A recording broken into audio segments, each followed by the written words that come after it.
بسم اللہ الرحمن الرحیم. لاکھوں کروڑوں درود نبی اکرم صلی اللہ علیہ وسلم پر اور ان کی آل پر. پاکستان کی تاریخ میں بے شمار حیران کن دن گزرے ہیں. ان حیران کن دنوں میں آج ایک اور دن کا اضافہ ہو گیا. آج چیئرمین سینیٹ صادق سنجرانی جیت گئے، لیکن جمہوریت، سیاست اور اخلاقیات تینوں ہار گئے. آپ کمال دیکھیے، حکومت 36 ووٹوں کے ساتھ صادق سنجرانی کے پیچھے کھڑی تھی. اپوزیشن کے پاس 64 ووٹ تھے. کل بلاول بھٹو نے زہرانہ دیا، اپوزیشن کے 64 سینیٹرز شامل ہوئے.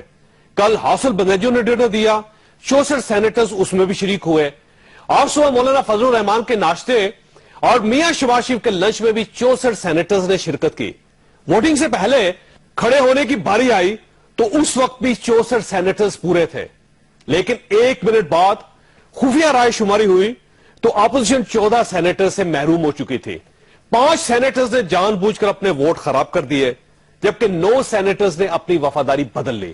اور یہ ملک کے بلند اور مقدس ترین ایوان کی اخلاقی حالت ہے.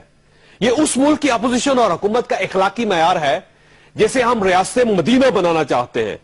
اس اخلاقی حالت کے بعد ہمیں کم از کم اپنی حقیر زبانوں سے ریاست مدینہ کا نام نہیں لینا چاہیے، کیونکہ آج کے بعد یہ دعویٰ کھلم کھلا منافقت ہوگی. ہم آج کے موضوع کی طرف آنے سے پہلے آپ کو چند کلپس دکھانا چاہتے ہیں.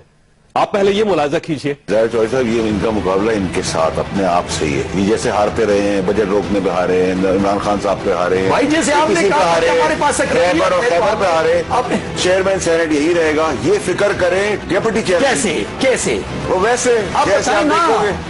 واقعی آپ کے پاس تو ہر شیئرنگ کریں گے، لوگ سینیٹر ہی نہیں کہہ سکتے. پتہ نہیں، مجھے میری ماں کی جو ہے پیسہ بہت صاحب سے خطرہ ہے، کس طرح لے لیں، لیکن چیئرمین یہی رہ رہے. چیئرمین کہیں نہیں جا رہا. ڈپٹی چیئرمین کی فکر کریں تو صحیح بتائیں گے نا. دن تو آنے دیں. ہم سننا چاہتے ہیں آپ سے. قوم کو بتا رہا ہوں نا پہلے سے، کوئی خبری دے رہا ہوں. صادق سنجرانی صاحب کل چیئرمین رہیں گے پیپلز پارٹی کے ووٹ سے اور نون لیگ کے ووٹ سے. نہیں، ان کا آزاد جتنے لوگ وہاں سینیٹر ہیں ان کا ضمیر کے مطابق، میری خبر کے مطابق وہ کل جیت رہے ہیں. کل انشاءاللہ مجھے امید ہے کہ سینٹ کا الیکشن سنجرانی صاحب جیتیں گے.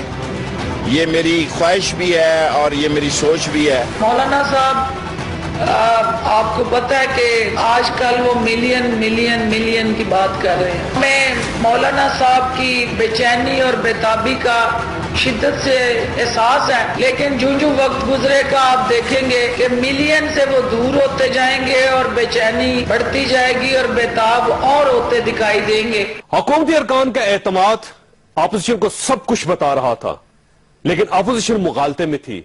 کیوں تھی؟